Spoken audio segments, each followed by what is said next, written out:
So it's been nearly 5 years in the making, but I'm here at EPCOT today as at long last public previews have begun, giving us a chance to go and experience Guardians of the Galaxy Cosmic Rewind. So let's go give this brand new roller coaster a ride and give our first impressions and an in-depth review up next.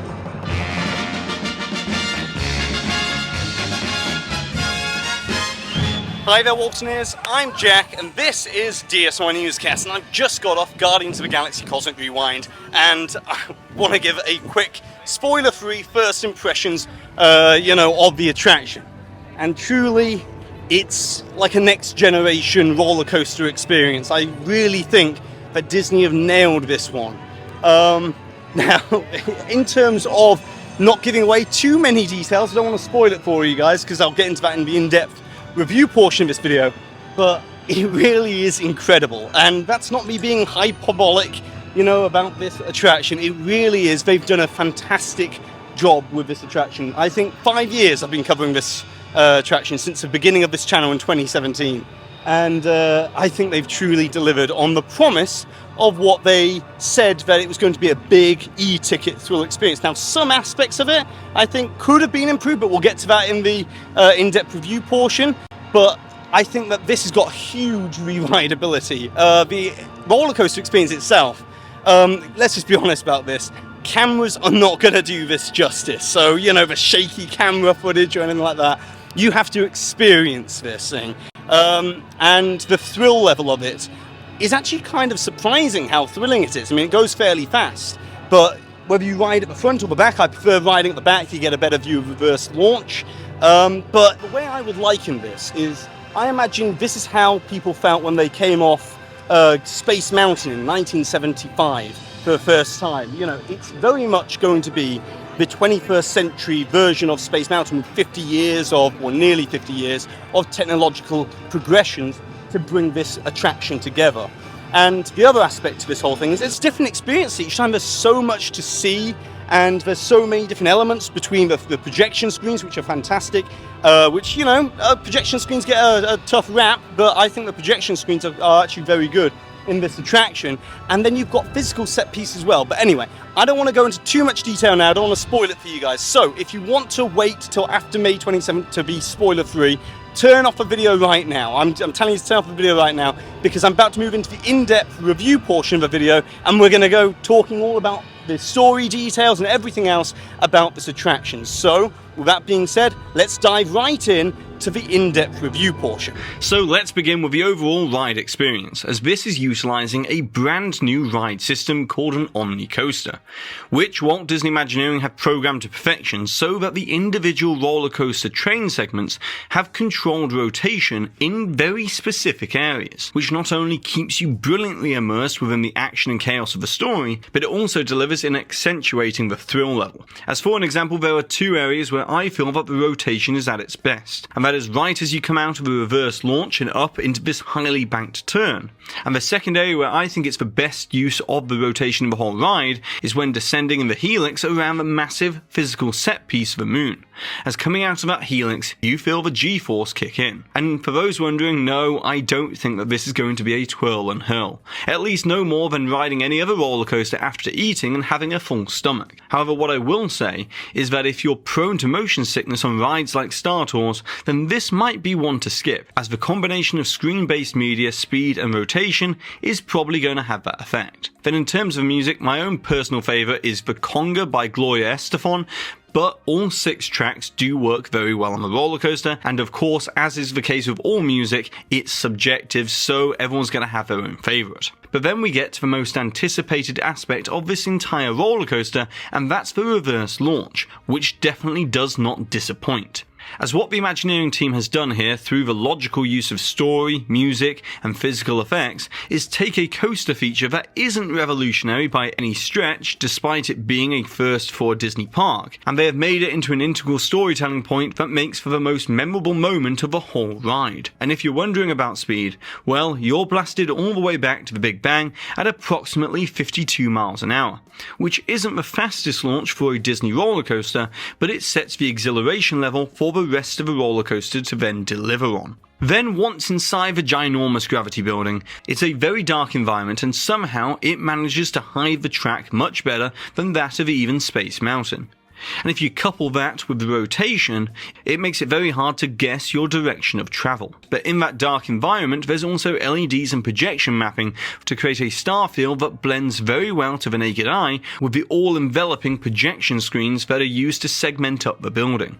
And this is not a screen here and there kind of scenario, but instead the massive IMAX-sized projection screens are all-encompassing, with the media being synced with your ride vehicle, which means it feels like you're actually flying alongside the Guardians of the Galaxy. But this ride is more than just projection screens, as there's also a lot of physical set pieces scattered throughout, such as the Milky Way, a set piece of planet Earth, and a massive moon set piece that looks to be around 25 to 30 feet wide. And on top of all of that, there are many hexagonal jump points that are projection mapped very well to make it look like it's pulsating with energy. And what's great about all of this is that these set pieces are very hard to see within the building before or after you have seen them, as they are synchronized to only illuminate as and when you pass by them, which is not the case with other coasters such as Rock and Roller Coaster, where you can see all of the theming all of the time. Now, of course, a lot has been said about how this doesn't have animatronics and only uses projection screens. But here's the question I ask, as at what point did it become a necessity for roller coasters to have animatronics in the actual ride themselves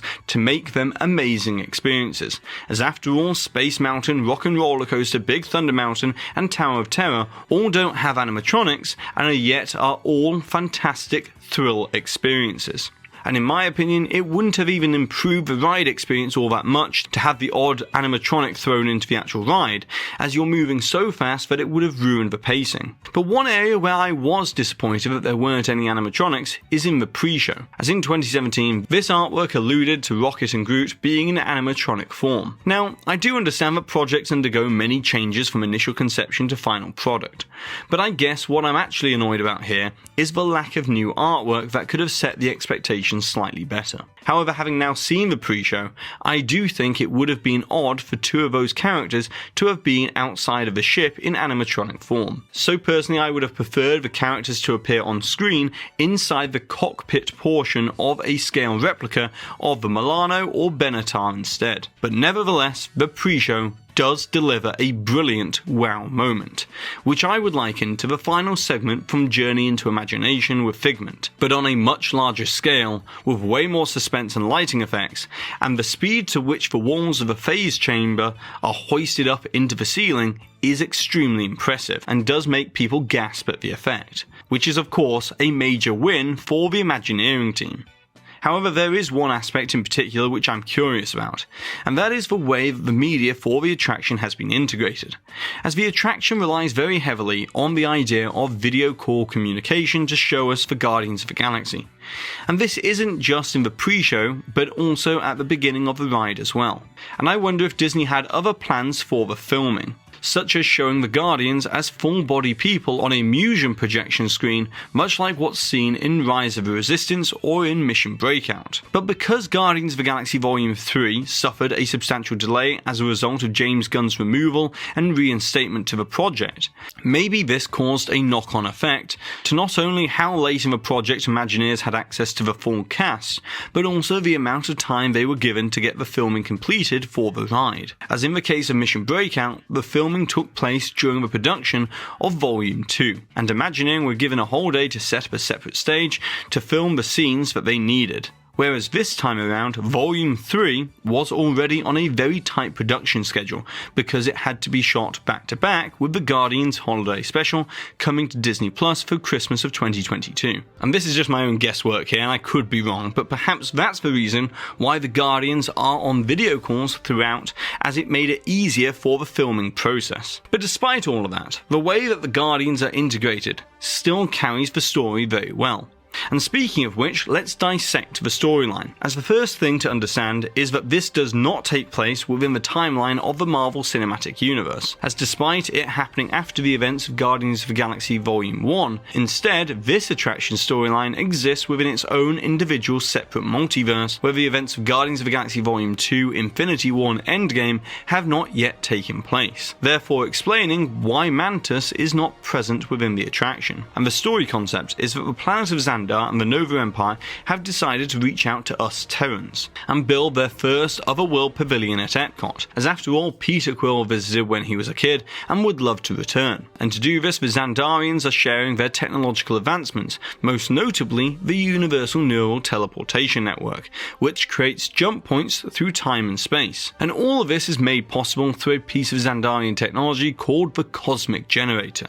Now, in the pre-show, it's revealed that a celestial god called Eson has been watching Earth for eons, and has deemed that we failed as a species, and so Eson wants to erase us, and acquires the Cosmic Generator and opens a jump point around Earth and sends our planet all the way back to the Big Bang. And of course, then the Guardians enlist us to help save our galaxy, as Rocket reprograms our Star Jumpers, which is a variation of a 51-foot tall Star Blaster ship outside, to then follow Eson through the jump point for a cosmic adventure in the middle of a galaxy-saving battle. However, the attraction's narrative does raise some questions, as it is curious as to why the Cosmic Generator has been chosen as the MacGuffin for this ride, as in the comic books supposedly it's only been featured once. And so, well, if I were to hazard a guess here, I think it might be something to do with the Marvel MCA 1994 agreement, which restricts Disney's use of certain Marvel characters and stories east of the Mississippi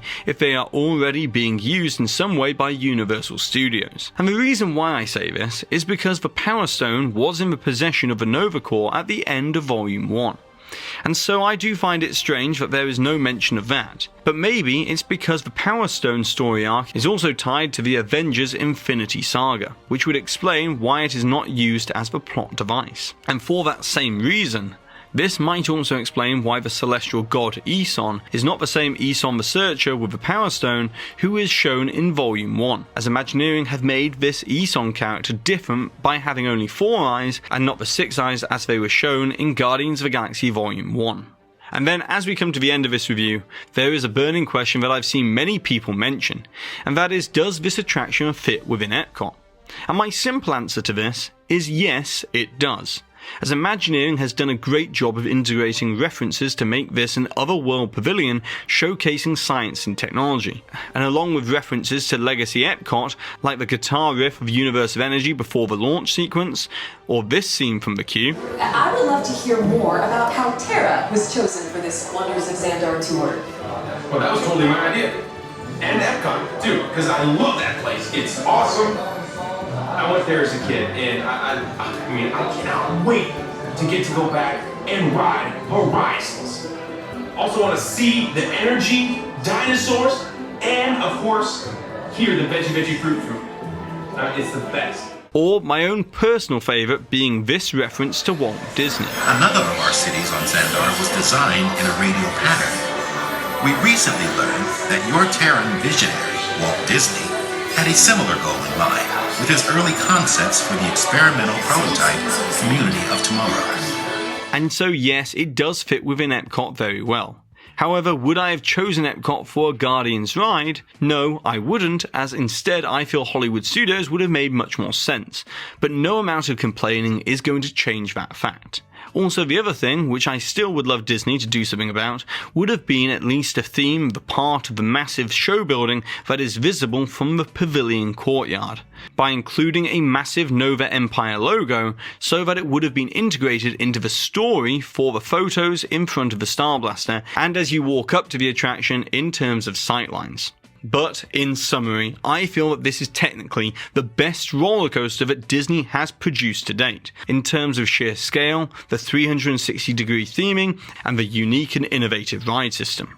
And so if I were to compare this to other roller coasters in terms of storytelling, I think that the only roller coaster that's on the same level as Cosmic Rewind is Hagrid's Magical Creatures Motorbike Adventure over at Universal's Islands of Adventure. As where that roller coaster has a few tricks with the track switches and a drop segment, Cosmic Rewind's Omnicoaster ride system, reverse launch, and the soundtrack provides a uniquely fun and re-rideable experience every single time.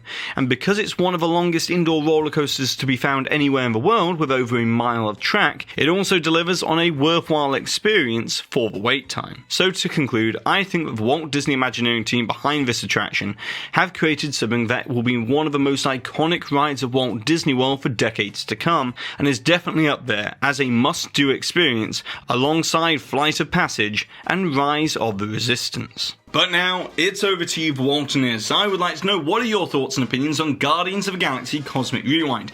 And that's whether you agree or disagree with my assessment or review in today's video, and no matter whether you've actually been able to either experience the attraction so far, or whether you've just watched a ride POV online, I would still love to read all of your opinions down below in the comment section. And if you enjoyed today's video, then be sure to give this video a massive thumbs up, as it really does help this channel out. Share this video with a friend, and with all of that being said, I've been Jack, you've been you, and I'll see you real soon.